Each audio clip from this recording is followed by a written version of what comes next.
my boyka. Let me test my audio. Just give me a second and we'll start.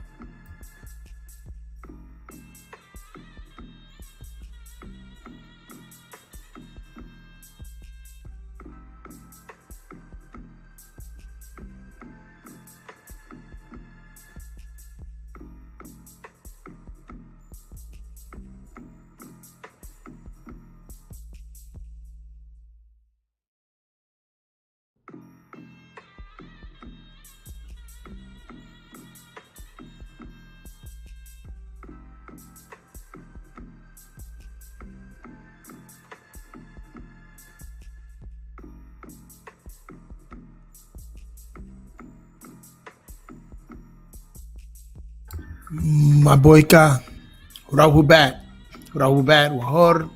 Wahar. Um, yeah, bienvenido. We're gonna go. Okay, sounds good.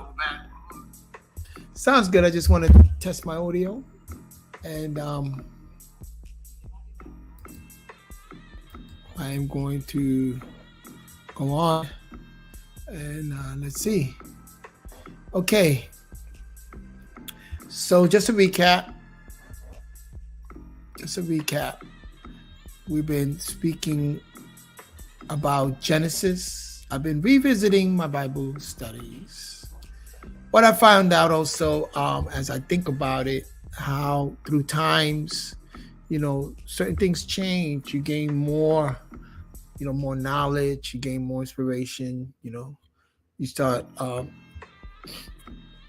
digging into some more artifacts and stuff like that. And so when I was reading up on Genesis, I couldn't help but also lining it up with what we call the etheric self, and that's having, again, the separation between the shadow self and the light self. I'll show you something here. Let me see. Here, we see cosmic energy, insight, truth, love, willpower, pleasure, and I have to take this down for 1 second. Give me 1 second. And survival and fear. Everything on the right hand side will be considered the shadows. So like when you look at truth, it says deals with truth, right? That particular energy center, which is the throat, halak, azub kwabat, the energy. That throat energy center deals with truth, but it can be blocked by lies, okay? But also lies are fragments or pieces of the truth that if you put them in the right places and you investigate even more, then you arrive at the truth. So in order for you to tell a lie, you got to know the truth. So I couldn't help but think about that the world had become shadowed, lost. You know what I'm saying? In other words, I do subscribe to the narrative and the idea that there was a super vast civilization world before this world we talk about in Genesis, which if you do the math, they say is about 54,000 years. But we're speaking about prior worlds that existed, and civilizations, right, that existed prior to when this particular story in Genesis took place. You know what I'm saying? A good book to read is Native American and the Star Seed Connections. It speaks about Native American and how they spoke about the different worlds that existed. We're in the fourth world, they call it, or the fifth. We're entering into the fifth world. When people study like the Mayan calendar was the end of an era and a new era beginning of that cycle. So we're in the fifth, what they call the fifth world, the fifth cycle, right? If you really investigate that particular science. So the fourth world, that fourth cycle was created, again, with the story of Genesis comes in, that era of Genesis. And then that again, you know what I'm saying, when you match up the narratives and stuff like that, that ended. They're saying the year 2000, that ended, that era of 2012. That era ended, and we're in a new era. you can see that we're definitely in a new era, on the new times, because of the fourth industrial, what they call the fourth industrial revolution, AI of things. Everything is technologically now advanced. But now, in the prior world, there was an advancement, a technological an advancement also, but then that was destroyed. And as that's destroyed, it became void, right? Void and darkness. Guilt came in, fear, the lies, the illusions, the shame, all those of the shadow self, the sorrow, all of that was throughout throughout this world until a new era came in, which is the era that according to that story in the narrative in the Bible, brings in the Elohim, which is also known as the Anunnaki in Sumerian doctrine. Peace. Paz mi hermano Tori. What's up? Tori? So maybe in a little while I'll put up the link if you want to come on in and chime in. So different worlds that existed, and this it's aligned in with a lot of artifacts and a lot of other doctrines, scripts that are there, tablets and stuff like that aligns with it very much. So when we talk about this biblical Genesis, we're talking about a new era coming in, and I will point out to you why we say that and what is the clues that alludes to that this is a new era, that before the creation, before of the reconstruction, because it's a reconstruction of the earth. Before that, there was other worlds that existed, super advanced, technological, super advanced scientific worlds that existed. You know what I'm saying? And when that fell, and one day we'll cover those narratives and those stories. When that fell, there's a new era, a new empire, a new era that came in with the Elohim establishing themselves where that area of Mesopotamia is at. When we talk about Turkey, Iraq, in that area, they became a new era. This new empire rose from that. You know what I'm saying? Okay. So we'll go into that and we'll check it out. Hold on 1 second. Let me bring this down. Okay. All right. So let me. So this is again, you got the shadow selves and stuff like that. Okay. Let me get on screen, y'all. Peace and blessings to y'all. I'll put the link in if anybody wants to.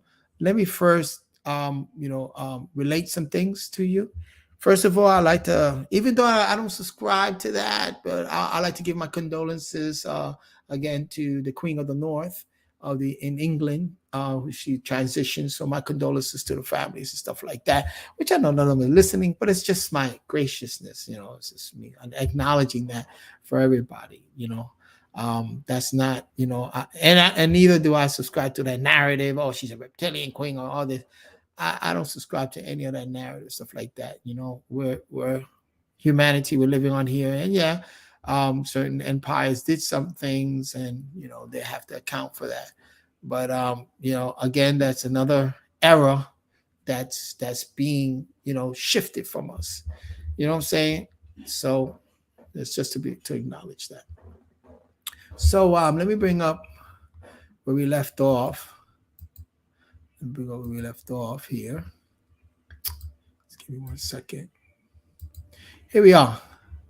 So so we looked at the beginning, right? Of the beginning, the Reishi of the Elohim, again, reconstruction, creation. When it says create, we gotta be very, very cognizant of different words and their meanings and what it means. When you create something from getting something from other things. You know what I'm saying? Creation is not just saying poof and it comes out of nowhere. No, creation is taking things that already exist and arranging it in a different way, or things that exist in what they call the vacuum. You know what I'm saying? It's there. It exists in a vacuum when you squeeze it out of the formless, the unseen, through imagination, and you squeeze it out and it becomes a thing. It becomes a sum of a thing. It becomes something seen. It becomes something with a form. So again, the beginning of the Elohim, they reconstructed what you call heaven and earth. A reconstruction took place, right? Because remember, the earth was what they say without form. We got to also look at that, what that means, and void and darkness upon the face of the deep. You know what I'm saying? How can there be no form, no void, and darkness upon a face of the deep? You see, reading for comprehension, how we have to really, really look at it when you read it. Does that make sense? How can something not have form? How can something be void and darkness in the face, which is something of the deep, is a place? So how void and dark? So it's speaking metaphorically. You can't take this literally because it will not make sense. The minute you try to add that literacy to it and you try to make sense of it, you're gonna get tripped up. You're gonna fall into the realm of belief and not really know because you're not investigating and not really know something by using sound right reasoning or experimentation or experiences. You're not. How can something be void and darkness, void without any form in the face of a deep? Because deep is a place. A face has a form. You know what I'm saying? So you got to watch it. Then you look at the spirit, okay, of the Elohim. They move upon the face of the waters. You know what I'm saying? So now you have to establish, how can something not have form, void, and darkness, yet Elohims can move upon it because it's called the face of the waters. You know what I'm saying? And if we look at the tools, let's look at the face of the waters. And what that would be. So face, again, Hebrew, concordance, panim, paunim, okay? Presence, continents, person, upon, against, him, open, torso, faces, presence, person, you know what I'm saying? So that alludes to that. Then when you look at waters, what are you looking at? Mahim, right? Mahim will be water, fleet, also mean urine, danger, violence, tragedy, and everything, refreshment, dual primitive noun, juice, semen, wasting water, you know what I'm saying? So we have to really, again, read for comprehension. Read for comprehension. You know what I'm saying? So when you look at this, you say, like, man, it just doesn't make any logical sense in the true sense of, the word. It just doesn't make any logical sense. So, but people will try to imagine and make sense out of it. You know what I'm saying? Like, right now we're trying to make sense out of something like this. But if you're looking at this in terms of esoterically as a metaphor, and as some similes and symbology, you're looking at, of being without form, void, and darkness, or being destroyed, void, being destroyed, something that was already there, but they became destroyed. It became displaced. You know what I'm saying? It became displaced, and it became that face of the deep, because as again, it was destroyed by water. It was destroyed by floods, water, or it was just destroyed. You know what I'm saying? But then the spirit, that means the character personality of these Elohim was still about there, because they were, again, experiencing that other world and were able to escape when things destroyed itself. You've seen it a lot, especially in movies. I hate to make reference to movies, but when civilization falls, you see that certain people escape with certain doctrines, certain knowledge, or certain skills, that escape that place of displacement to build another world. You know what I'm saying? So there's many ways you can look at it, make sense of this, And when they say, let there be light, and there was light. So those Elohim must have been in this displaced and destroyed atmosphere, right? And this destroyed location, destroyed in waters, destroyed. right? And so they said, let there be light. And then there was light. They brought in the light. And they saw that the light was good. And I want you to pay very attention to when I say this, that it was good. They divided the light from the darkness. They divided that which is sorrow, that which is guilty. They divided that from that which is compassion, and that, you know what I'm saying? And then they saw the middle way, which is the enlightenment way, which we'll speak about later. But pay close attention to that it was good. They saw the light and they said it was good.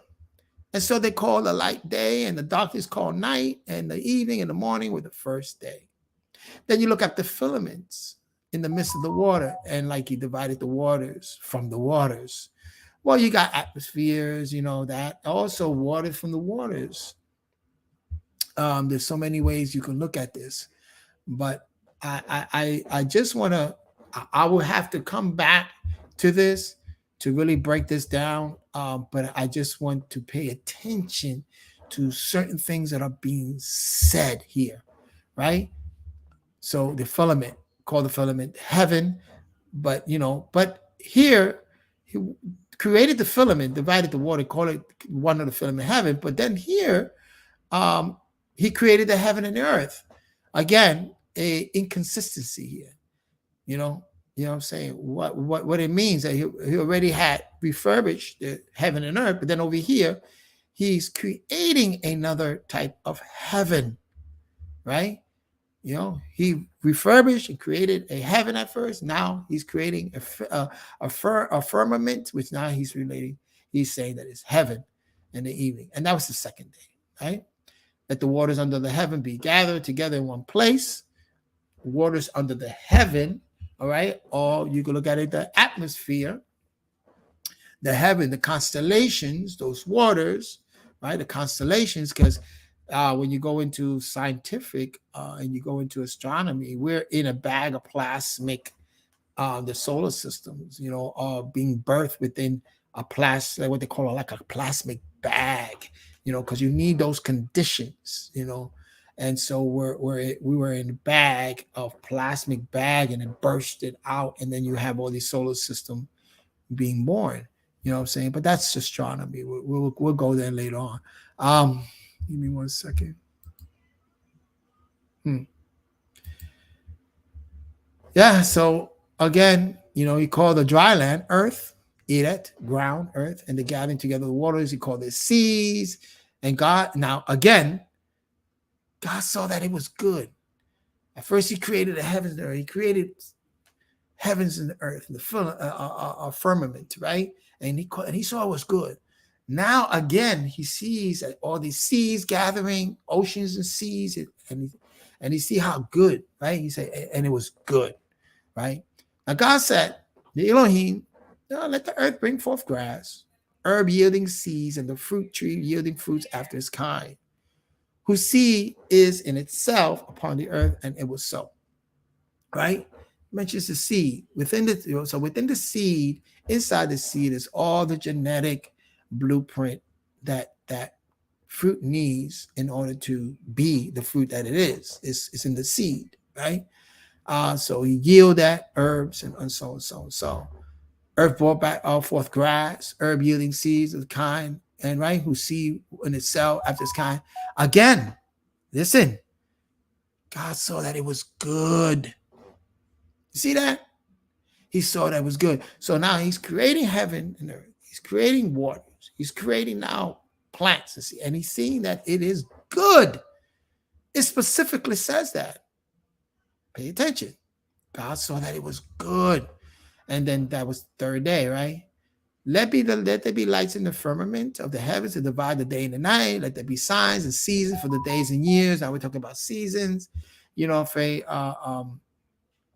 and what brings about seasons are the positioning of the stars and the positioning of the planet, solar system, so, right? And let there be lights in the firmament of the heaven to give light upon the earth, and it was so, right? So, those lights, I guess those lights, when we look up those lights here, what are we talking about? We're talking about Maore luminaries, okay?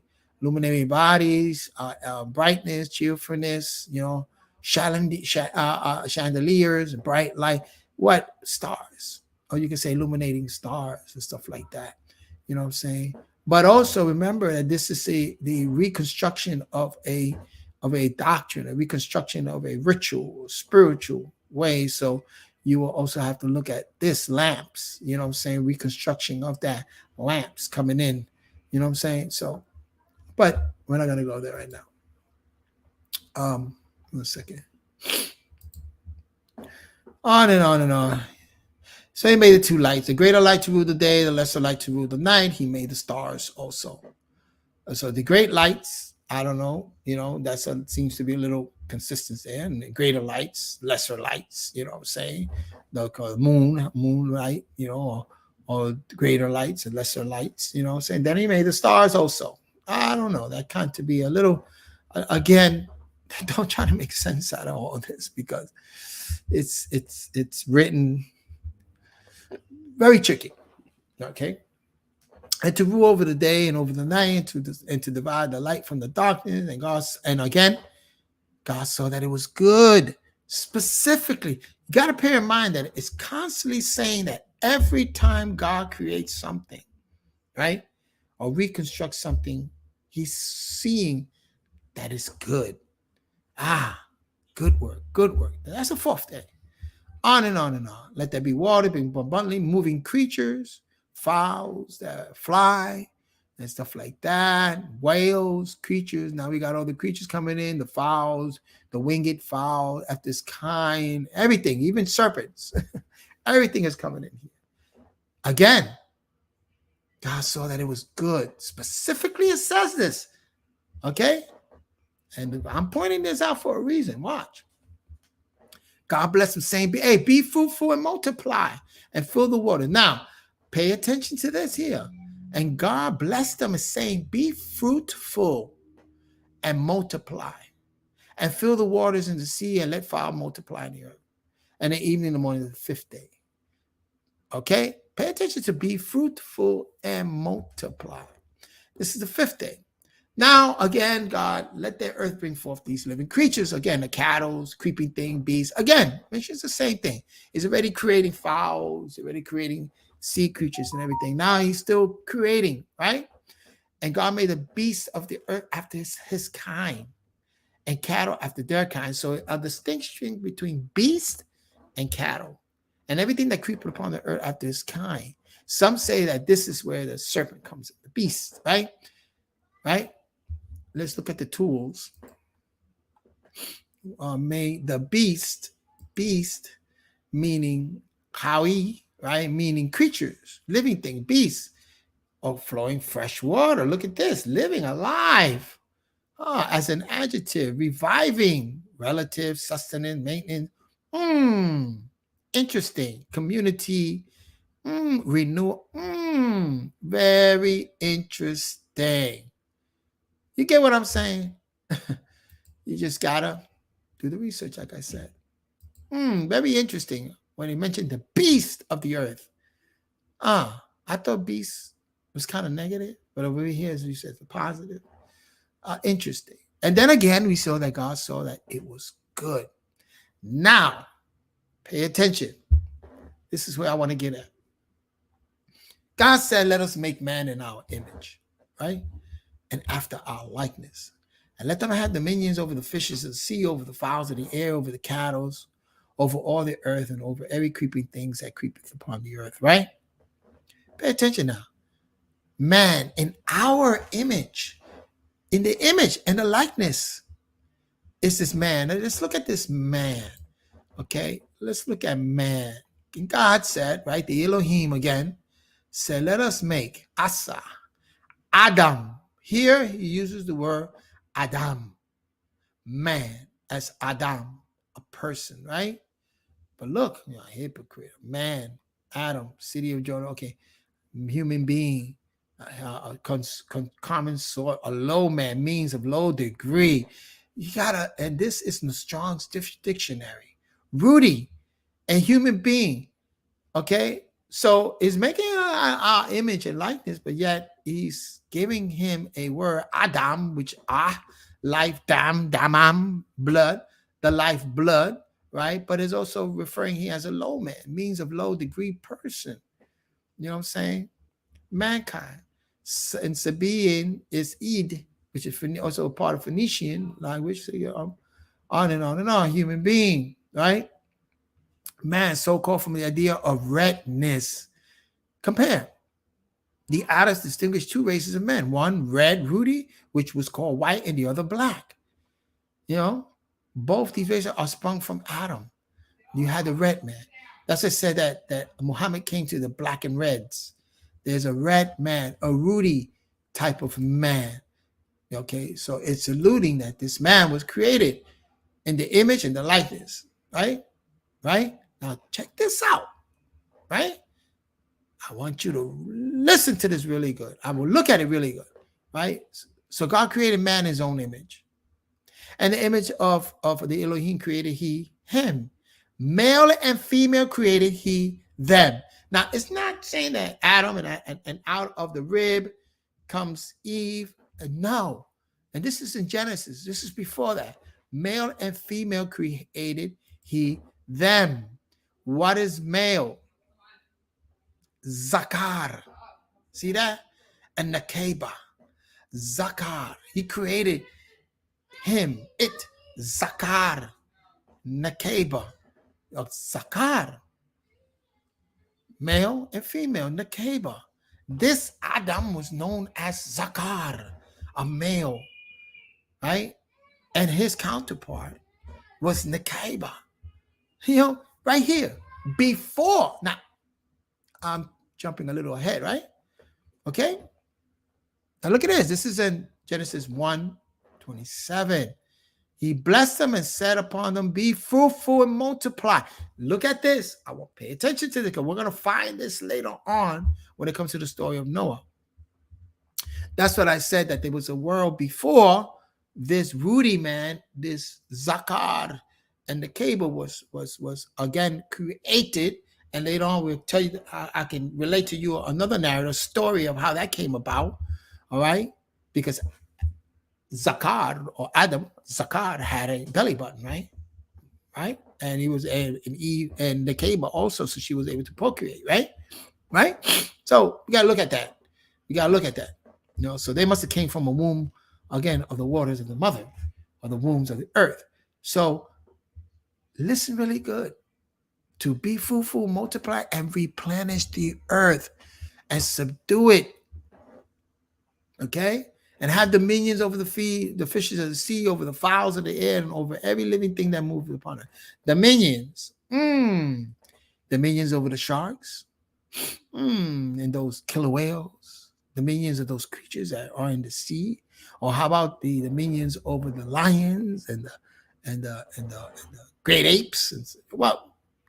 But here, look at it real good. And then he said, behold, I've given you every herb, every bearing seed that is upon the face of all the earth, of every tree, in which is the fruit of the tree yielding seed, and you it shall be for meat. Okay?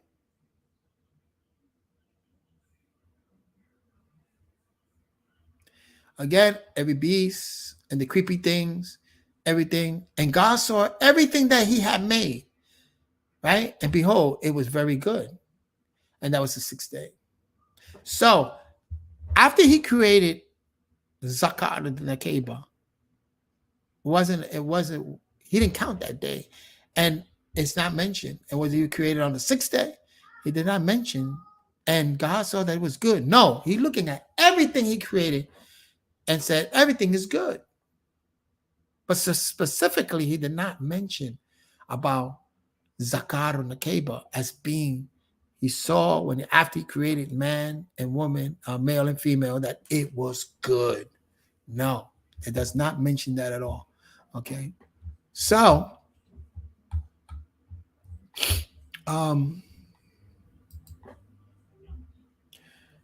so those are the things I wanted to bring up.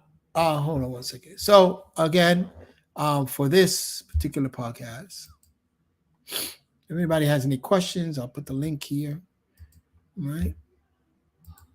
And then we can put the links here. Okay. And that's the link on there. If you have any questions about what was being discussed here. But when we look at it, again, I'm saying you're looking at it, and you're seeing this script, this narrative being said, and you really have to look at it and reason it out and say, well, wait a minute, read for comprehension, okay?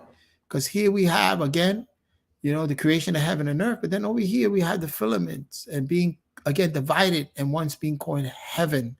You know what I'm saying? So is it that all of the heaven and then you've divided it to firmament? You know what I'm saying? Well, for naming it heaven, evening and morning, you just have to really make sense of it. You know what I'm saying? Again, for clarification, how can something not have form, void, and darkness, but be in the face of the deep? That means the face has a form, right? And water has forms too. It has a form. Water can form many different things. Like Bruce Lee said, be water, because water can take the form of anything, glass, anything that water finds in the container. It can take that shape, and then it can be free. It can destroy. It can be very, very destructive. At the same time, it can be very replenishing. You know what I'm saying? That's water. So you got to look into this thing. You know what I'm saying? So that's now in terms of natural nature, again, it's condensing all of the natural nature and science into one. It's condensing all of that, because you see, when you look at and one day I'm going to bring up the nature and we're going to read it, of how these organisms and planets and how solar systems and everything was birth, just like you see a universe being born and birth in the womb of the mother, because you are a universe, not the multiverse. You're the one verse being born, and then you are being born with certain already innate skills and innate knowledge in order for you to to to navigate yourself around, your environment. You know what I'm saying? So that's what that comes in. Yeah.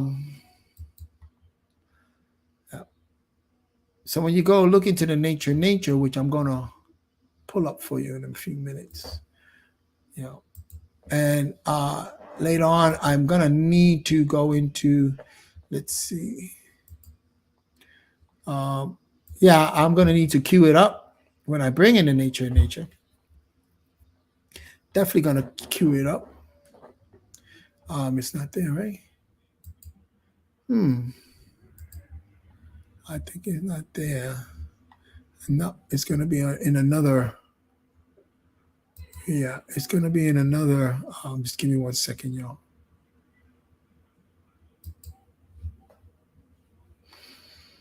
Yeah, it's going to be in this drive right here.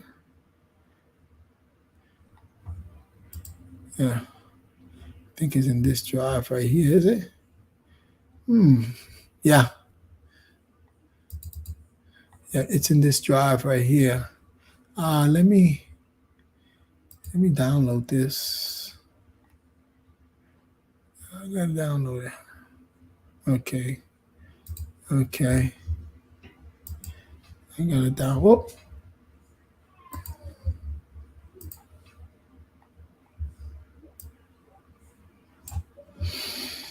Yeah, it's gonna be here. And I'm gonna bring it up so you guys can see it.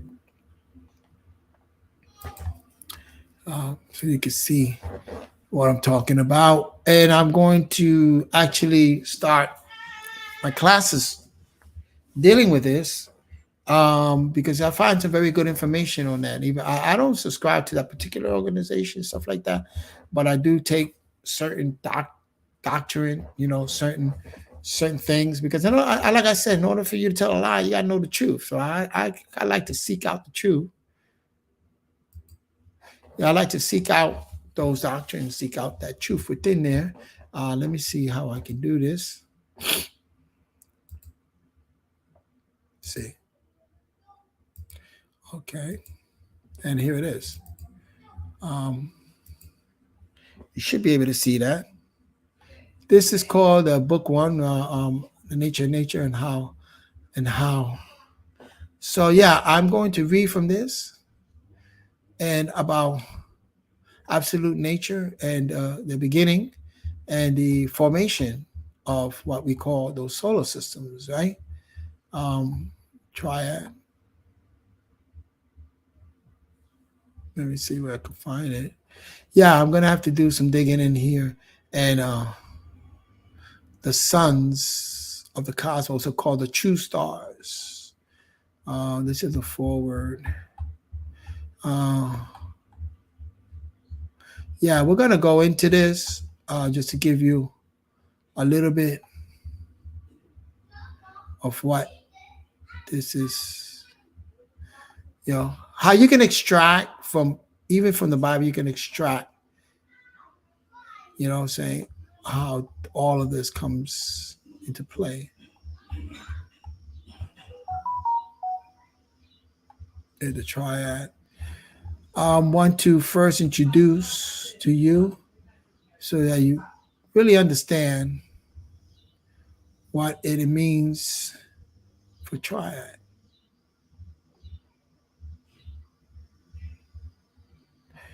Yeah, which is called the triad.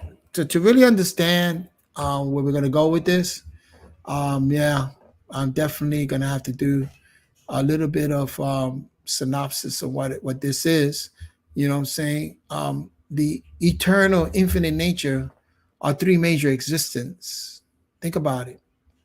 Nature. Now we're looking at this because, again, we're going to see when we study this, and we're going to see how when you go into biblical text, you can extract this. Like, for instance, the idea of let there be light, of consciousness coming in and being in the waters of the deep, in the womb, you know what I'm saying? And you're being formed. But in order to understand how that form take place, we're definitely going to have to get into this. And this is the existence of matter, the existence of time, and the existence of space, matter, and time, right? These three most major beings are inseparable. You can't separate space from matter, space, matter. You cannot even separate time from it, because time is the ager. And you will see, because one cannot exist without the other. The three are one. These three powers, which are absolute nature, are inseparable unity with each other. Absolute nature is all persons, all places, all things in the past, present, and future. The all, what they call the all within the all. Space cannot exist without matter because it has never existed without matter and never would exist without matter. Space. It needs something. In order for you to recognize what is space, you got to know what is matter. In order to recognize the other, it cannot exist. And there are no matter ever that would never be in any consciousness to know and announce that space exists. Okay? There would never be any consciousness to know or announce that space exists if there were any matter, right? So in other words, if there is no consciousness of the existence of person, place, and thing, as far as knowing is concerned, that person, place, and thing does not exist. If you don't know that, you know what I'm saying? There's no consciousness of this existing person, place, and thing, so it doesn't exist to you. So space, which is the first member of what they call the triad of existence, is called vacuum. That's what I always say.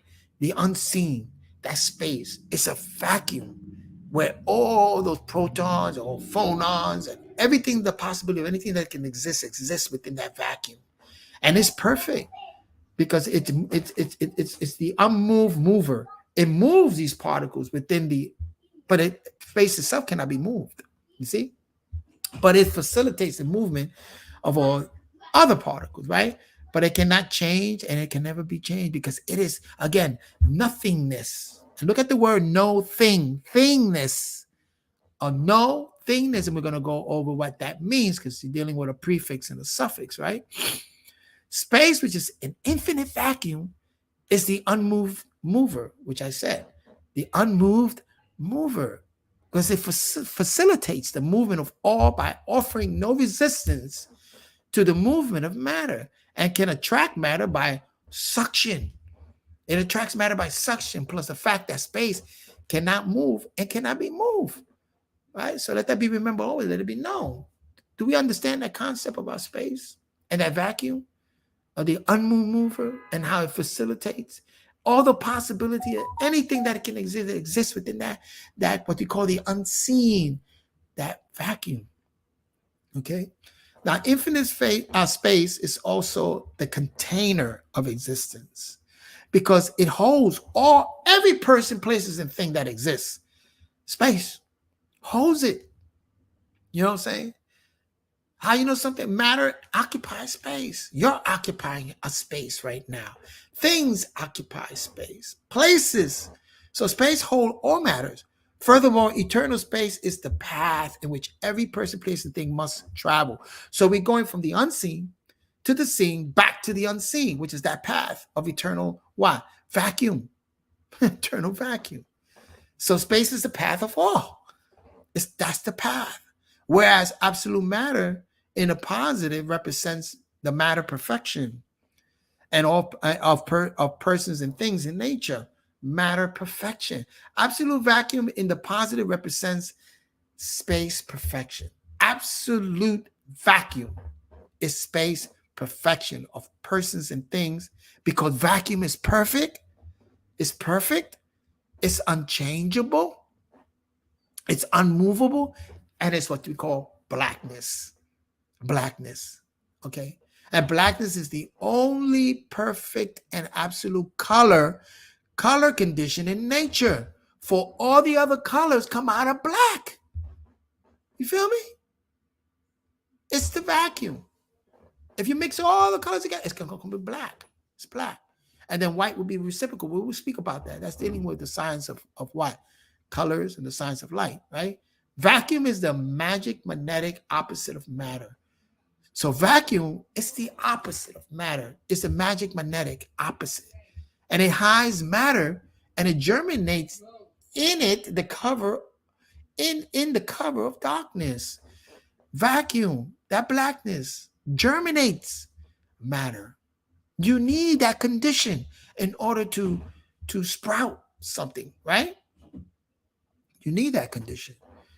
You know? So vacuum is the hider of the hidden in nature, like spent energy. Spent energy goes back into a vacuum. Sounds and thoughts goes back into that vacuum. Vacuum is so magical and magnetic together with matter and time. It's magic, it's magnetic. It's the unseen. 96 of the multiverse, it's unseen to us. We don't know the possibility of that can exist. And things go back into that unseen. So also vacuum is a germinator of matter, and the male factor, it is a male factor in matter, are the impregnator. Vacuum is a balancer also in nature. Blackness is the balancement of nature by supporting justice and causing atmospheric disturbance like storms, tornadoes. But man, I've seen tornadoes coming. I've seen storms and hurricanes. You see that black cloud that come out of blackness, cyclone and etc. out of that blackness to bring matter and nature back into balance and balance things out when a universal orb tends to go off course. So absolute vacuum is the positive of the triad of existence. This is just one of the triad, which we call absolute vacuum, blackness of space, in the sense that it is perfect, it does not variate or deviate. Thus, it is absolute void. That's why I look at this and say, void. When you look in the biblical text, form, without form, and void, it's talking about blackness, right? Darkness. It's talking about a what? A condition in there. A condition where the Elohim were able to what? They were the matter in things, right? You feel me? Or you say you smell me? According to the angels of nature sign, the word vacuum means empty and void of imperfection. So vacuum is void of imperfection. And the word space is a variant of the room and word place, space. So let that be remembered always, okay? So you should see plainly that the infinite, eternal, absolute space is the unmover, mover of all things, the container of all, the place, us, all for all, the path in which all must travel, the perfection of all, the blackness of all, the hider of all, the germinator of all, the balancer of all, the magic, magnetic, and male opposite of matter. And it's the first member of the existence triad of nature. And these are the purpose of space of existence. So now comes the laws. What are the laws of space? For some, the principle of natural law. The law is the nature of, it's the purpose of. Get that? The law of is the nature of, is the purpose for. The purpose of space vacuum have already been given in the preceding information, right? Now, the law of space, the one of the many laws of nature states, this law states, law of space, that infinite in all direction, eternal and absolute with matter and time. The first member of the existence triad of nature, called unmoved space, moves all and contains all, attracts all, provide place and path for all, balance all, perfects all, and does everything that blackness and vacuum can do as the magic, magnetic, and male opposite of matter. Forever the same way each time that the conditions are the same.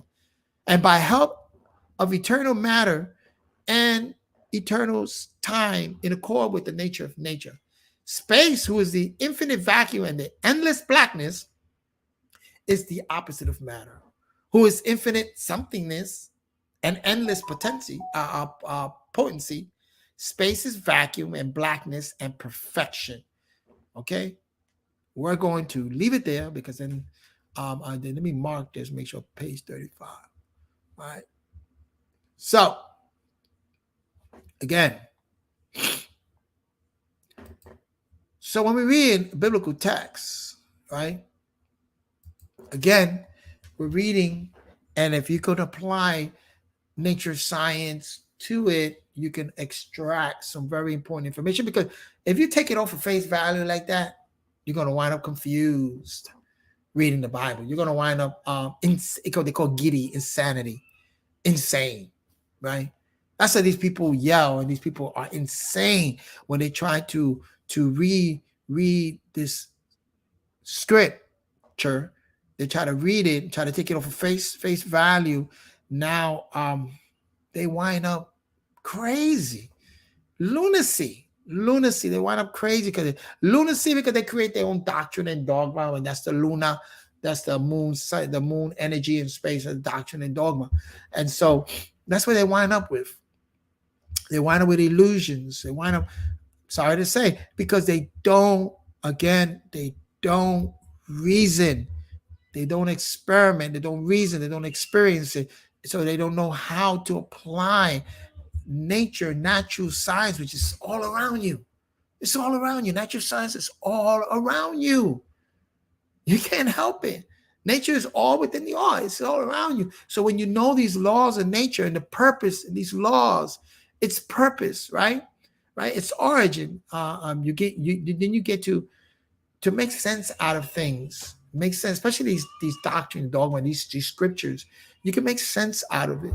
You know what I'm saying? So it has to keep, again, the balance. When you know the laws and you learn about nature science and you learn about that, it balances you out, because now you can read any text, and if it doesn't matches up, if you cannot extract natural science from it, then you know there's something terribly wrong, because nature is at the core of everything. At the core of everything.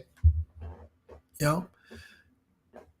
So, when we read the scriptures, when we read that biblical text, we have to bear in mind that it's translated, there's metaphors in there, there's allegories. You can't take it literally.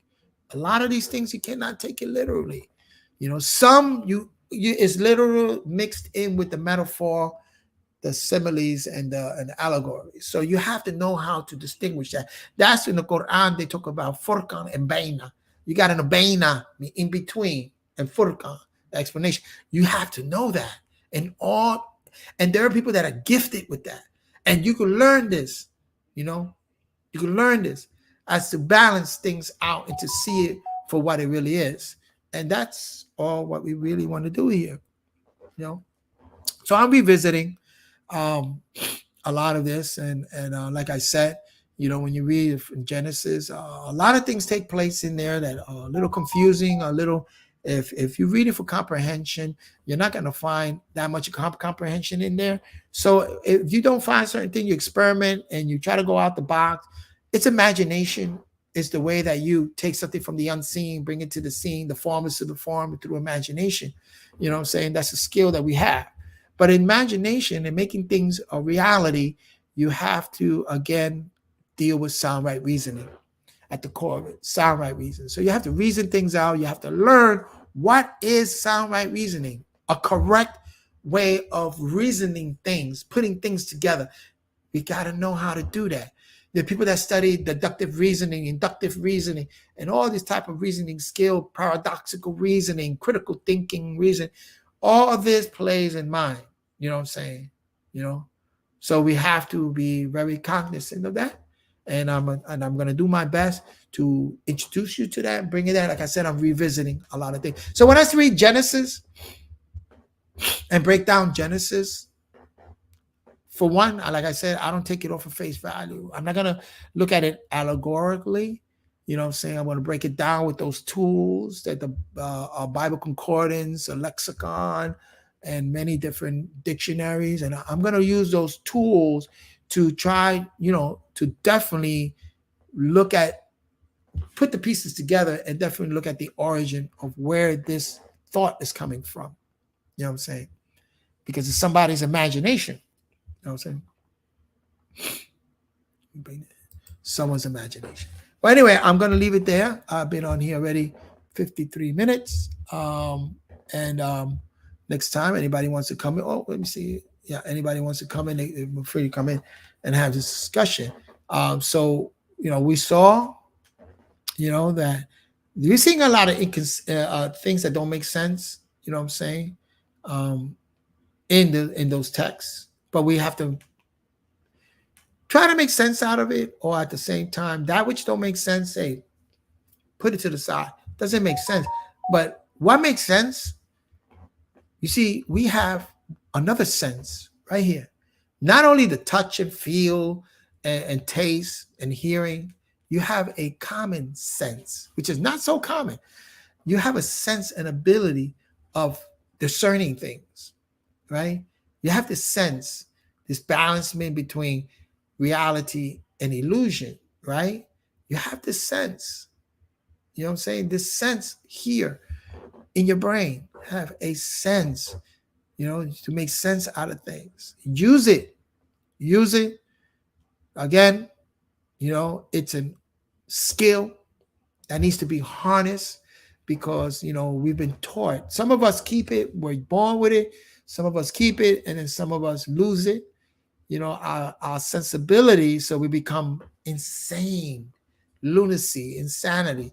And a lot of times that happens from you reading things that doesn't make sense. And then you try the best you're pounding, your mind is just being bombarded with senseless things, senseless narrative.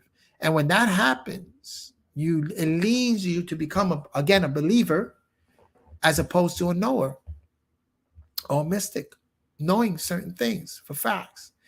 And it limits your amount of communication because you do your affinity drops, affinity, your reality drops. And when that drops, your communication will also drop. You know what I'm saying? That's what they call the arc, the affinity, reality, and communication. You know, in order to communicate efficiently, you have to, again,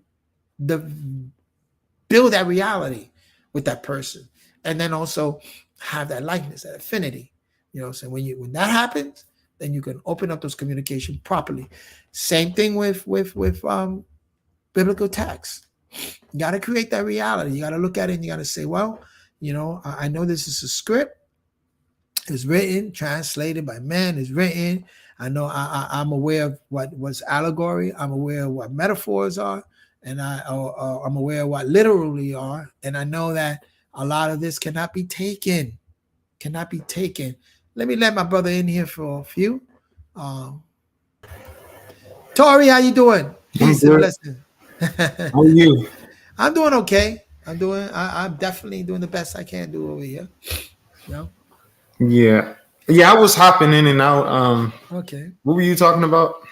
I was talking about the first Genesis. I'm revisiting some of the lessons, you know what I'm saying, and revisiting Genesis 1, taking it from the beginning.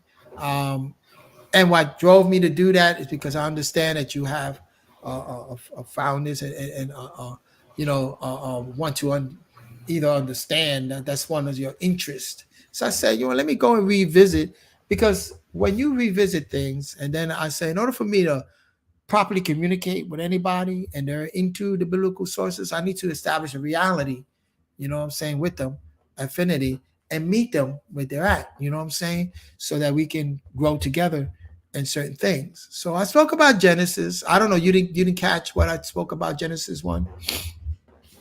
All right, love. I just went on Garfield's channel. Okay. You're all over the place. That's cool. Oh, hold on a second. Someone's knocking here.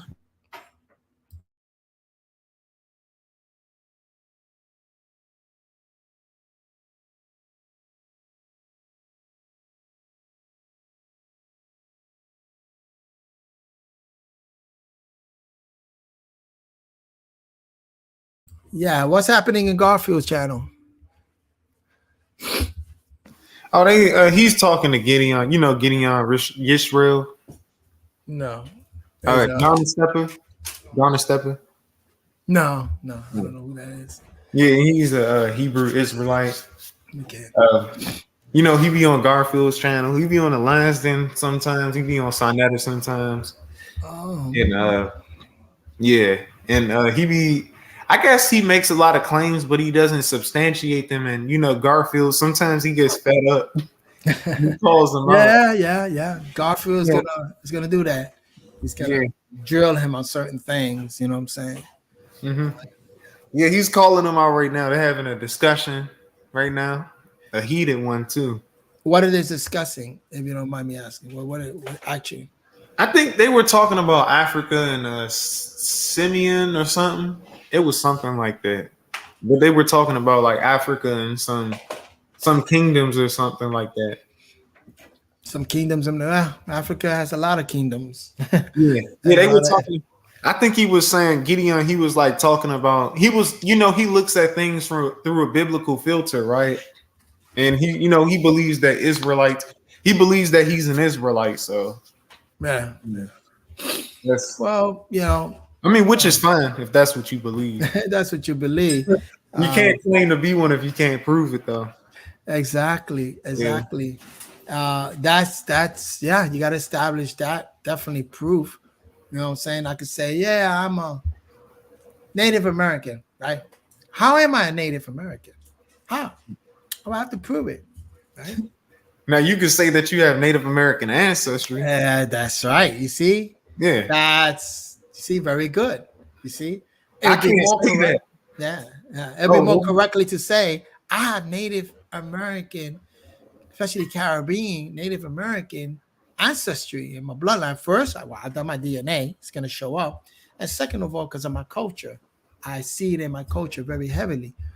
You know what I'm saying? So that's everybody knows that. You know what I'm saying? But mhm. yeah, but to say I'm just Native American and that's it, claim to that.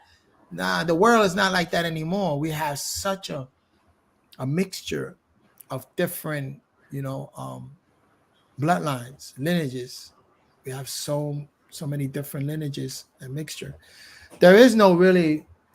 I think they say the purest ethnic people on this planet, they say that has not mixed a lot, has been, for one, the Bedouins, because they're nomadic people that travel in the desert. They don't mix at all with people outside of them. You know what I'm saying? And there have been some nomadic bushmen in the forest, in the Congo. and in South and Uganda and stuff like that. They travel, they nomadic. You know what I'm saying?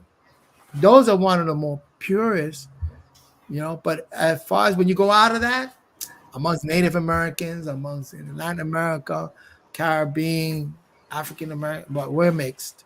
We got a mixture of different ethnic city in us. You know what I'm saying? And you gotta, hey, you gotta honor that. You gotta love it. You know what I'm saying? Mexicans in the South, they tend to look. They have more indigenous ancestry than Mexicans in the North, right? I mean, Northern Mexicans, they tend to be a little bit more European. I have seen, because I've been to Mexico, and also I had a lot of friends Mexican in Orlando. Yeah, I have seen a very, you cannot paint them with one brush. Mexican will have so many different type of phenotypes and stuff like that. You have those, yes, that are Guadalajara, more towards the south. They seem to be a little more melanated and more Asian looking. Indigenous.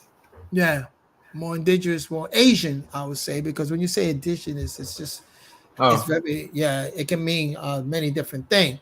But oh, I'll be Asian indigenous. Yeah, because there has also been a mixture of different, and that's in their artifacts, that's in their in their findings, that there has been a mixture. The more you go up to the north area, yeah, you do find a lot of European mixed in there, like conquistador, more, yeah, Spanish, Iberian Peninsula, Iberian people from the Iberian Peninsula. They tend to be, and you got a lot of Germans in Mexico, German mixed ancestry in German. So yeah, it told there's up north. Then you got the Texas, the Tejanos and Chicanos. Yeah, the more they travel today, but in back in their history, yeah, they still was a mixture. And I talk about the African Mali Empire coming over to the Yucatan, into Mexico. You find words in Mexican words that are Mande words, foods, and you even find people that are very melanated, tribal looking, and they do have a record of that. Yeah. yeah.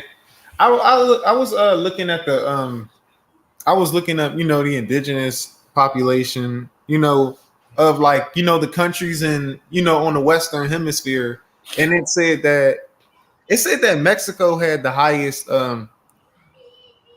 population of indigenous people, Native Americans, like as in indigenous Mexicans. Right. Well, you have in Mexico, in that area, which is known by the Yucatan area, we had the Aztecs. The Aztecs were Mesoamerican. Yeah, the Yeah. Aztecs. Then you go further down, you got Inca, you got Toltec. So Mexico have yeah, they had a combination of some Inca, they had some combination, some Toltec, and definitely a lot of Aztecas. Aztecas. That's what they, when you look at the word Aztecas, Mexico, Mhm. Aztecas, Texas, Aztecas. They have a lot of that. And those are, again, You mixture. know, Yeah, a lot of it are mixtures of Polynesians, people coming from the Polynesian area with the Olmecs and the Polynesian area. You have also China, the Hu Shang dynasty, because it's from the west coast. It's easy to get up to China. Through Hawaii, you can get to China. That's the reason why people in that area have a lot of Assalamu alaikum, Zaid. He's popped up over here. So you have a different, it's easier. China, Yushang dynasty coming down, not from the Bering Strait, but actually hopping from there to Hawaii and the Polynesia, from that area and coming into Peru. You look at a lot of Peruvians, indigenous, like you said, indigenous people in Peru and in Mexico, they're Chinese eyes, hmm. they look Chinese. A matter of fact, in some movies where they make some movies and they try to get some actors to play Native Americans, they actually use Chinese actors and Japanese actors. Yeah, that's a Hmm. clue right there. Even though they're trying to push that phenotype because they're more melanated, more shorter, in stature and stuff like that. Yeah, Mm. yeah, the Aztecas, very, very, very interesting people when you look at their culture, and also the Toltecs. The Toltec, very interesting culture, man. A good book to read if you want to know a little more about the Toltec and their lifestyles. Azteca, Juan Castaneda's Separate Reality. Check out Separate Reality, Juan Castaneda, and it's about him and meeting a shaman and ingesting the peyote, doing this whole trip, like ayahuasca trip and all that. The trip, yeah, they're very heavy today. Check that book will give you an insight into a lot of their beliefs and a lot of their principles and culture, which is the Toltec culture and the Azteca cultures. The Incas were more warriors. Zay said, "I need to write a book." Oh, and the Mayans were into that sacrificing humans. Yeah. Right. That movie, Apocalyptos, I think it Yeah. was. I Yeah, remember that was. watching it as a kid. I was like, what the hell? Let me tell you something where they get that from. And Mel Gibson is a good researcher, and he got that. Um, those were the Mayans. You know, the Mayans have gone into their sense of reality. It kind of shifted. You know what I'm saying? They were honoring the serpent. They were called serpent people, reptilians, that was heading that particular society, and culture, right? They were reptilians. You see that in Apocalypto. You see that, right? And Mhm. yeah, the Mayans were kicked out. As a matter of fact, the Mayans were kicked out by the other tribal because they were engaging in this. Guess where they sent them to? Guess where they went to? Where? Mexico? Nah. Where? There is artifact that you could find in Puerto Rico. They've traveled and they passed those Caribbean islands because you and through the Caribbean they found artifacts, Mayan artifacts on there, right? And they traveled. But guess where they landed in Thailand? Oh. In Thailand, they were ousted. That's why when you go to Thailand, you go to Vietnam, and these people, when you look at their culture and the way they build their temples, similar to the temples that they built over there, the Mayans built, and there are people, tribe of people out there that they eat their own, they got a practice. Not all of them. I got a lot of Vietnamese friends and I got a lot of Thailand friends. And I think the Thailand women are so beautiful. But they have a culture out there that they don't speak around a lot, and that they eat the cannibalism. They eat they eat their their ancestors, mother and father, when they pass away. It's an honor for them to sit down and have a meal and eat their body parts Mm. as to ingest them. Hmm. Yeah.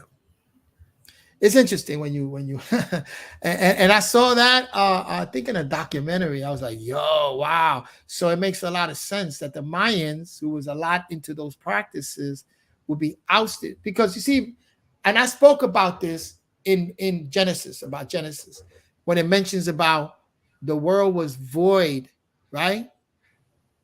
Without form, void, and in darkness, in the face of the water. Now that don't make sense. All right? You're like, wait a minute. Face of the water, that's not being void. That's having some form, right? A face has a form. Water can form anything. So, but then I look at it and I say, damn.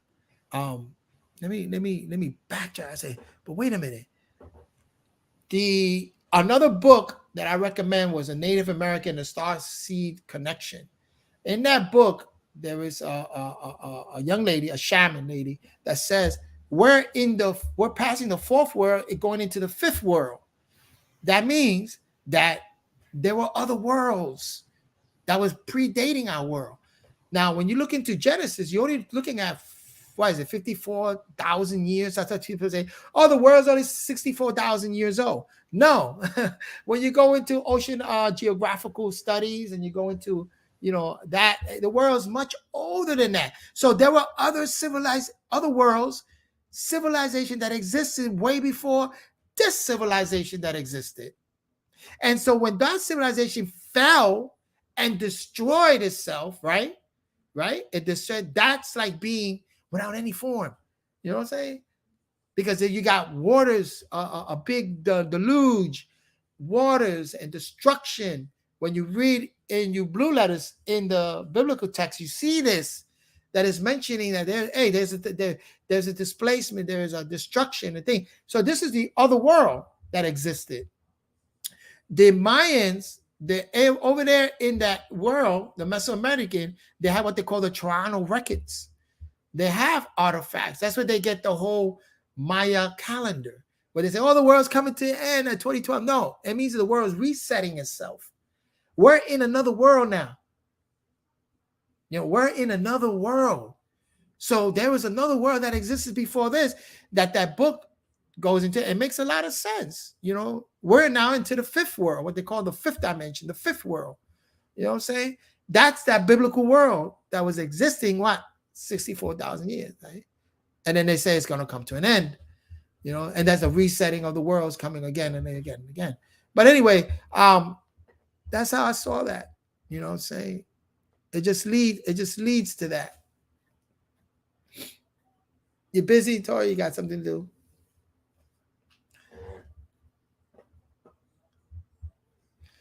Yeah. Thank you, Zay. Yeah. Yeah. Yeah, Zay. Very good brother, Tori. Very good brother. But yeah. Yeah, sorry about that. No, you good. You good, my brother. You good. Yeah. So yeah, yeah, there's many books that I could one day recommend and check them out. You know what I'm saying? And you can see, so you can put the pieces together. I also did you see when I introduced it, the Nature of Nature books on here? Oh, nah.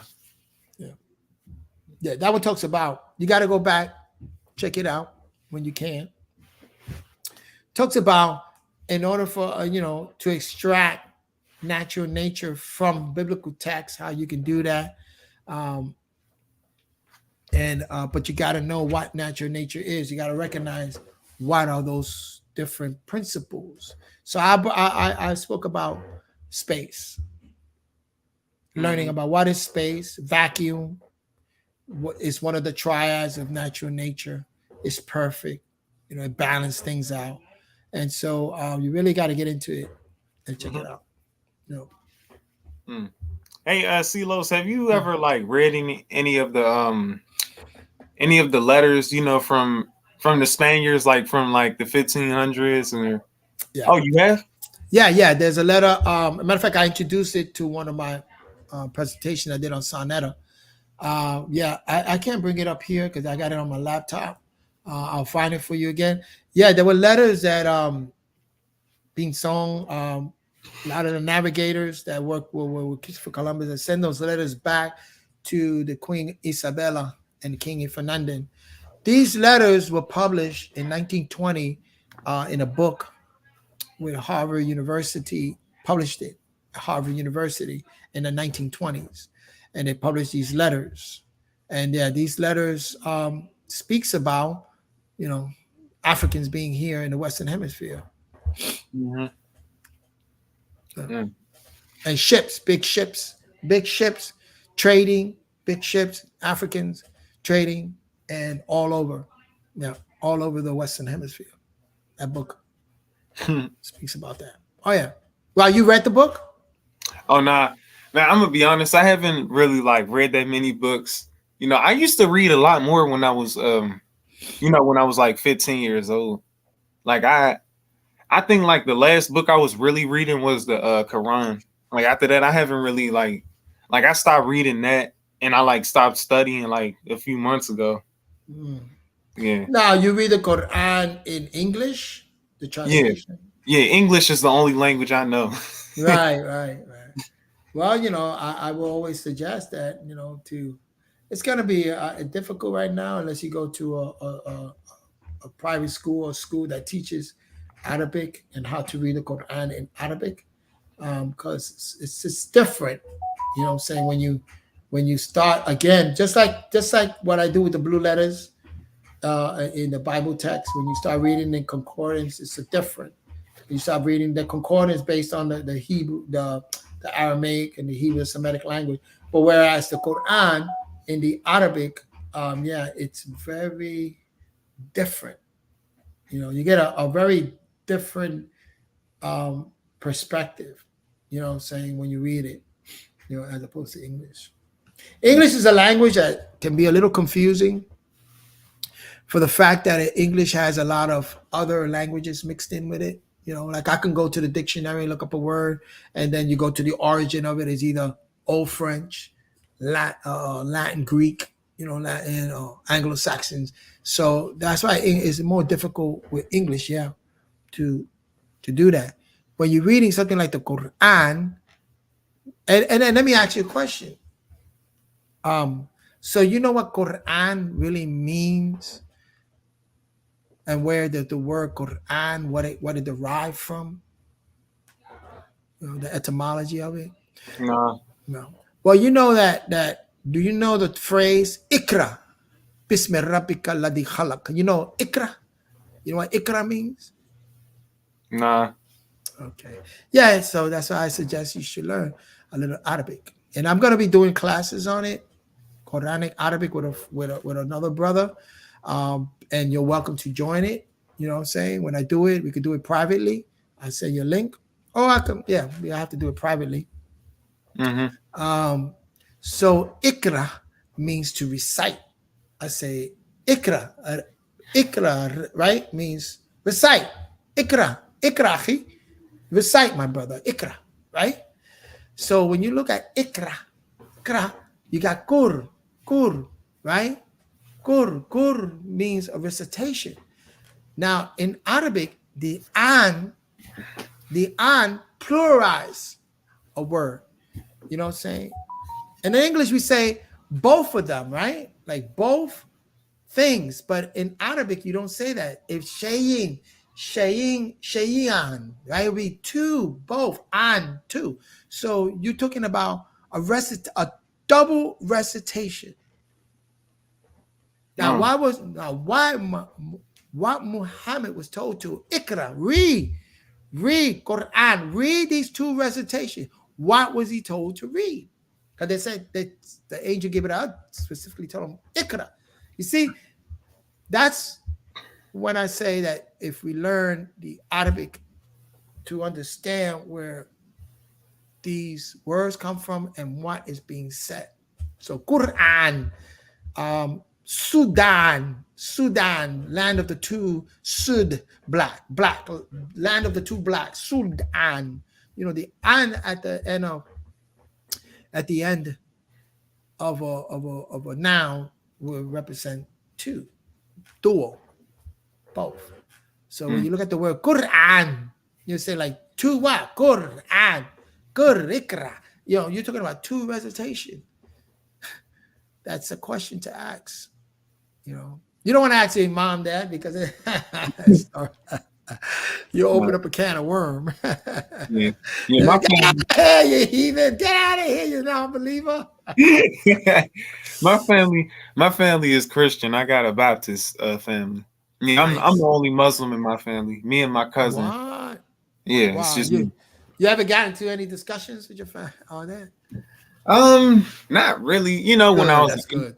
when I was an atheist, we had a lot of discussions on that. People, theists, a lot of theists, they tend to look down on atheism, and they tend to like have But isn't the hate. word but isn't the word theist inside of the word atheist? Yeah, yeah, That's crazy. yeah. They don't know a lot about philosophy and all these words and what they mean. Like I do. Like I studied a lot of it. I did research on a lot of these things. Yeah. I did research on language groups, religion, language families. I researched a lot of things, in the past few years. Like you know me, I always been interested in stuff like that. So like I knew like a lot about geography and a little bit about history more than the average person, even more than other adults. And it was really surprising to them. Nice, Not, nice. you know, yeah, I just always been that way. Yeah, same with me. Later on in years, I always my interest in a lot of other subjects studies. Like geographic oceanography. You know, I love that learning how those tectonic plates how they move because that's something that mining people that study mining and when they study mining and they go into the sea, the oceans floor, or the landmass, and they mine, they have to study oceanography. They got to study about the core of the earth, the crust, how it moves, things like that. So yeah, I like those books when it deals with those type of sciences. And then applying it, using it to look at other things you're reading. Saying like I could look at the Bible and then see, does this match up with certain concept and principles of oceanography? Does it? Mhm. You know? Yeah. Man, I remember being young. I used to just sit there and just watch documentaries and stuff. I would look at my I would just look at my maps and just like read the social studies books like when I would take them home from school. Yeah. You know, that was like back when I was like in elementary school and middle school, and I would even do it when I was in school. So I knew a lot more than a lot of other people around me. Yeah. Like, and it did help me, when I was in class and all that. It helped me with my work and all Yeah. that. But you know, I mean, when with Christians, this is more so with like Christians, but religious people in general, like they tend to. It's hard for them to look at things from outside of their perspective. Like they sometimes like they refuse to learn new things, and like you would like try to explain something to them, and they would just ignore it, and they Mhm. would be like, "Oh, nah, you're a devil, you're a heathen, and all that," and it's like, The man. devil has been guiding you. The devil has been deceiving you with this. Yeah. Yeah, and it's like, man, what am I even talking to you for? Yeah. You know what I learned, and it's true. This is an axiom from Patabayanana, and he says, it's usually the religious people that do the dividing. Hmm. You know what I'm saying? So if they want to separate themselves and their school of thought, they want to separate themselves from the masses and say, well, I'm chosen because Jesus chose me. Like I had a conversation with somebody, they told me, you don't believe in Jesus? I don't believe I know what Jesus is. I know the world. No, no, no. You don't know Jesus because Jesus haven't chosen you. What? Jesus have not chosen you, so you're not Christian. You don't know Jesus because he haven't chosen you. And I'm like, where did they? So I said to myself, I got to investigate. Where do they get this from? Mm. Where? I found it. I found it. For one, is it's trying to separate themselves, and that's the doctrine of Balaam. Something that in the Revelation speaks very bad about the doctrine of Balaam and the doctrine of the Nicotanians. It's this doctrine. And this is what it's infused within a lot of Christians. And therefore, that's the reason why they separate themselves from people. Oh, no, the devil is deceiving you, is guiding. That's that narrative. You know what I'm saying? Mm. That's where all of that comes from. Like me, I never been so religious to the point where I couldn't even have a discussion. Like, maybe discussing things, I don't know, with a Christian apologist, it might it might be a little bit easier to like discuss things with them than it is with the normal person, because like they studied a lot more, and Mm-hmm. like they know a lot more about other things, so it might be easier to talk to them Right. than But regular Christians. I tell you this, Tori, I was a different type of religious person. Yeah. I was a different type. I can speak to different other people in religion. I was very religious at one time. I mean, I was Muslim. Also, I pray 5 times a day. I here to. The school that I went to, the university I went to, was chartered from Sudan. I even dress in my jalabia and my Emma. I'll show you pictures. I got a picture here. Let me see if I have a picture of me dressing in my jalabia. I don't. I have to get that picture. So yeah, I did this for many years. Pray 5 times a day. Adhere to Ramadan, Eid al-Fitr, Ramadan. You know what I'm saying? But I was, even that I was praying 5 times, I mean religiously, doing these prayers 5 times a day, still I was able to have conversation with people. You know what I'm saying? Was still able to. And even as a Christian, I wasn't a Bible thumper, even though I went to a private school, Seventh-day Adventist school. I wasn't a Bible thumper. But even when I was a Muslim, I learned that in order for me to even to read the Quran, to understand what the Quran is saying, I got to go back to the Bible, to the Torah and the Injil. I have to go back to that to really understand, to get the full scope. So that's how I became engaged in biblical texts and stuff like that. And I was still able to have conversations with Christians. Still, you know what I'm saying?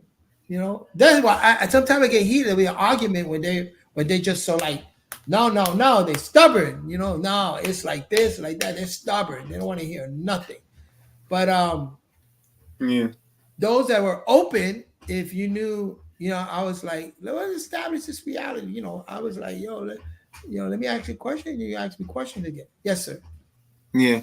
You know me, I'm the type of theist. I'm an agnostic theist. You know, I believe in God, but I don't claim to know that God exists because, you know, I don't know.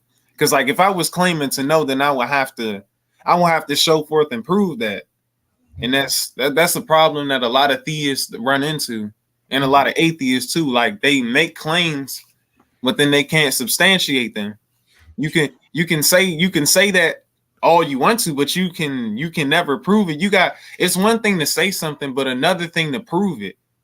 Like So to educate me, what is an agnostic? What is a theist agnostic?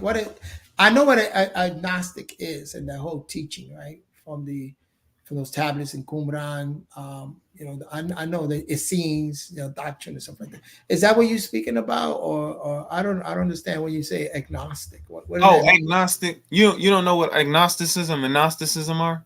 Yeah. I read up a lot of it, but again, I feel like there's different schools of thought when it comes to that. You know what I'm Oh, saying? well, it could be, but my school of thought, I guess you could say, is that, you know, an agnostic, like I hold the position that I don't know. Like I don't know if God exists or not, and I don't claim to know that God exists, Right, even though I believe in God.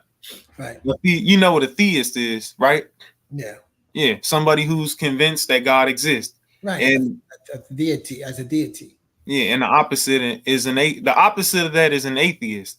Right. And the opposite of agnosticism is Gnosticism, which is, you know, you Oh, hold the position that you claim to know that God doesn't exist, or you hold the position where you claim to know that God does so exist. you can't prove that he exists, and you can't prove that he doesn't exist. Yeah, it's impossible to do that. Right. That's what I try to explain But to here's them. the thing, right. But here's the thing, Tori. That's in terms of belief, Yeah. right?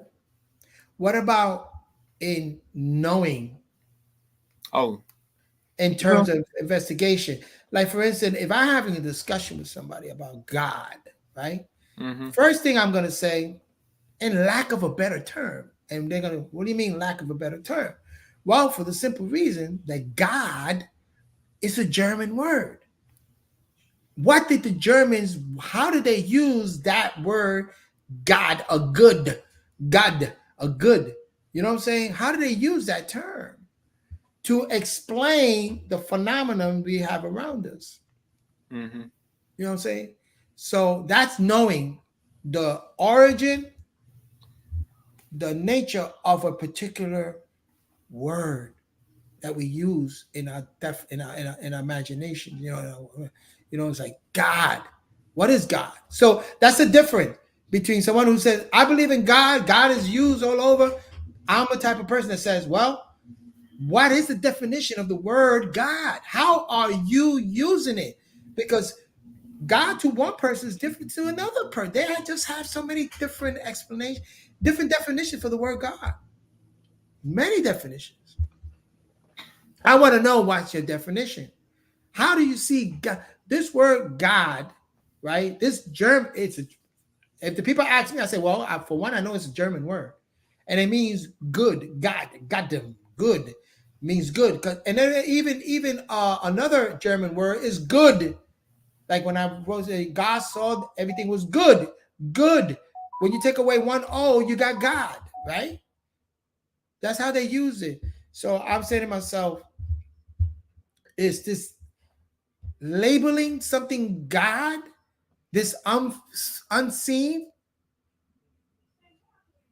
You imagine, imagination is something that created and unseen. Well, I said, what's the closest thing that that I can, put my mind on, and that's natural nature. So God explains natural nature. Is God replaced it, the concept of natural nature? Yes. The Germans put that there. When you go to India, they're gonna put it. What are they gonna put in place of that, right? Shivu, Krishna, Shivu, or some. You know what I'm saying? You go to many the Muslims. Maybe some English Muslims say, Allah is God. You know what I'm saying? But is that what the Quran says? Allah is Allah. You know what I'm saying? La ilaha illallah. La ilaha illallah. They don't say La ilaha God Allah. It's just not there. I'm listening. Yeah. I don't know if you know, but like, do you know what the Jews call God? Do they call him Yahweh, or what do they call him? It depends on the level that those Jews. You talking about the Ashkenazi over in Jerusalem? Well, all of them, if you know, yeah. The ancient Israelite, the ancient one, called him El. Elohim, Elohim, El. Elohim, Elohim, El. Elohim or Elohim is a solar system. So they look at that star. Because I always say Israelite are star worshippers. Why? They carry the 6-pointed star. They're star worshippers. And what's the star? Star is the sun. They're sun worshippers. Abraham traveled from the east to the west because the sun rises in the east and sets in the west. He was looking for that, heading in that direction. So, getting back to what you were asking me. Sorry. Yeah. Elohim, El. El. That's where you get the word El, Elah, Elohim, El. That's why you see the word Ilah, and then Elohim, the El. So that's Elohim, El.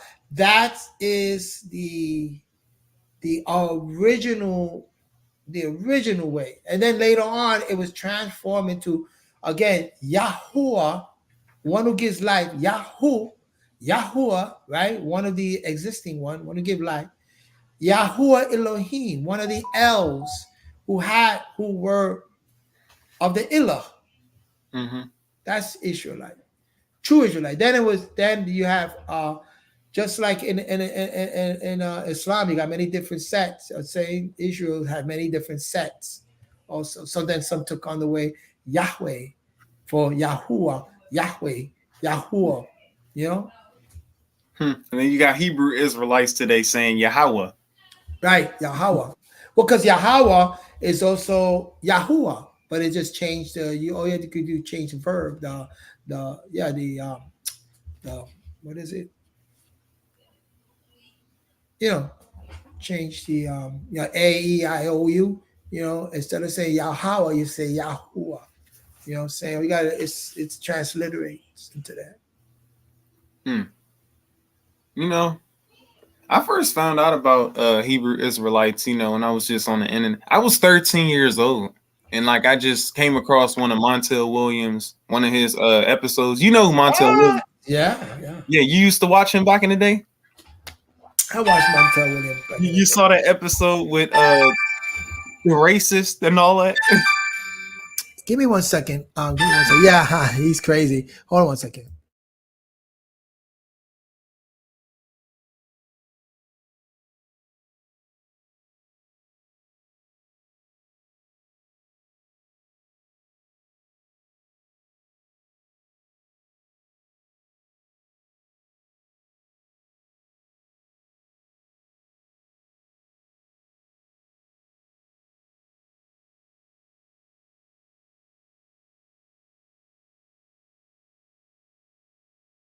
Yeah, I'm back. Yeah, Montel Williams, very interesting.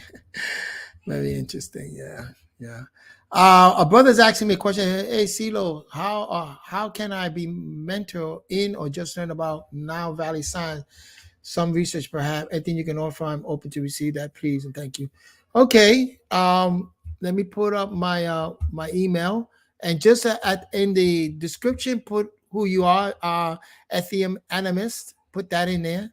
And then I would direct you to how we are going to do these Now Valley courses and these Now Valley sciences, and introduce you to the books and stuff like that. That is my email right there, my brother. And yeah, it'd be a pleasure. Just come on there. And yeah, there's the Now Valley Science. Yeah. If you're interested also, Tori, Now Valley Science, man, is where it's at. You know what I'm saying? You're gonna see that Now Valley Science has all, I mean, man, how can I say it? Well, when you look at the Now Valley, Congo Basin, stuff like that, you're looking at the people that traveled into there from Uganda. The Nuba are the oldest genetics, and a lot of artifacts, a lot of sciences was left back. So that's Now Valley. That's Now Valley science, and it was encoded in a lot of the Sufi teachings, you know, Suf, Suf teachings and stuff like that. So, um, yeah, if you're interested in that, just hit me up on my email. Just make sure in the description you say your name so I'll know, and also what you're interested in Now Valley Science, and we'll take it from there, my brother. No doubt. Hey, Silos, you ever been in a Moorish science temple? Actually walked in? No.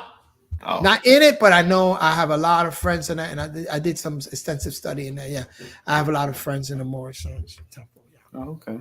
yeah, and also because of the school, the Nuwapian Nation of Moors, and that school, I learned a lot from that. So I met brothers who are very into that, and to this day, I know brothers who still subscribe to that. I have some Sheikh who to this day and time, some Sheikh who invited me to be part of a symposium and a gathering of these brothers, these minds of Sheikh, and who still holds on to those, yeah, those signs, you know. Hmm. Yeah, I mean, yeah, and it's a lot of good stuff in there. You know what I'm saying? Shout out to a lot of brothers that's still holding so dear to those that science. There's a lot of science in there, but you know, like science through time, and you know, it progresses. You know what I'm saying? It progresses. So Nobuju Ali, may peace and blessing be upon him. He came come bringing in that science at that time, and from there sprouted Nation of Islam and sprouted other great men from that particular science. But that's a science that, again, through time, it changed. It changed. There's more knowledge that come into play. There's more knowledge that you can, again, progress. It's all about progress. Science too, look at how much we progress in the science of just electronics. You know what I'm saying? So same thing applied to the speculative science. You know what I'm saying? You know, we're constantly rediscovering things. We're constantly imagining things. We're constantly, learning, experiencing, expanding our minds. So that's very interesting. Oh yeah, back to Montel Williams. Not tell Willie. I say he's an agent. He's from the Navy, yeah. Wow. You watched that episode from 1993? I believe so. Where they were about No, the one that I watched that I seen a lot of Israelite, Hebrew Israelite was Ricky Lake. Oh, Yeah, that episode. But the one with Montel Williams, no, I don't, I can't remember. Probably did, but I can't remember. yeah, it was four teenagers. One, they were all 19. Well, I think one of them was 20 and the other one was 21. The 20-year-old and the 21-year-old, they were white men. One of them was a neo-Nazi. The other one was like I think I remember that. he was like another guy that was he hated Jews and homosexuals. And oh Yeah, yeah, the two black people, the two 19-year-olds, it was a woman and it was a man. right. They were they were Hebrew Israelites, and the man, his name was Shiala, and he's the one who introduced me to it. Well, I never spoke to him, but like I found out about it through because of him watching that episode. Okay. He was just going in that whole. He was just quoting the Bible so much, and you just preaching a bunch of hate. It was Yeah, crazy, it's crazy. and I was like, Well, "Damn, this is what y'all are about." yeah, yeah. Then I looked into it more and more. I ain't really look into it that much. I ain't think much of it until like the next 5 years, like later. When I was like 18, Right. 19. That's when I was like a few months ago, that's when I really started studying Israelites Yeah. and getting into the Bible a little more. I know more about the Bible than I do about the Quran and Islam. I Well, know yeah. more I about the mean, Bible and Christianity and Israelites than I do about Islam and the Quran. well, that's yeah, that's honorable. That's where you at right now. Yeah. That's where you at right now. So you'll start growing. You'll start growing as you can see. So listen, I'm gonna leave right now. Close out. So anything you want to say, brother, before we close? Thanks for having me on. I appreciate it. I appreciate you even more. All Amor. right. I appreciate you even more. Yeah, it's been nice always having you and speaking with you here and stuff like that. You know what I'm saying? But then if you can rewind and look at those what I spoke about, you know what I'm saying? I introduced it in the nature in there, and I also went into biblical text and stuff like that, Blue Letter. So check that out, okay? When you have a chance. Okay, my brother? All right. Tori, Okay. peace. All right. Peace. All right. Yeah, I'm gonna close it out, my people, and thank you all those that show love and here again. It's my cash app right there, and if you can't donate, free will offering. And again, anybody wants to again, I'm gonna start these classes soon, introducing into now Valley Sciences and stuff like that. And we're gonna talk about nature science. So that's now Valley Science. You know what I'm saying? We're gonna go in. I could just give you references and tell you look at here, look at there, and stuff like that. Actual initiations, I'm not privy to that. To actually go in like that, and again, it's years of experimental and experiences, and actually living in a community with Sufis and discussing about Nile Valley science and stuff like that from the Sudan area. So that's just what it is. But here we can be introduced to a lot of these principles with the Nile Valley science principles. And so yeah, just hit me up on hit me up on that email right there, and make sure you put in the description. Make sure that you put down the name that you contacted me with, so I know who it is. And let's get it started, okay? And we'll get it started. Okay. With all that being said, amen. Again, all in blessings to you, and to the next one.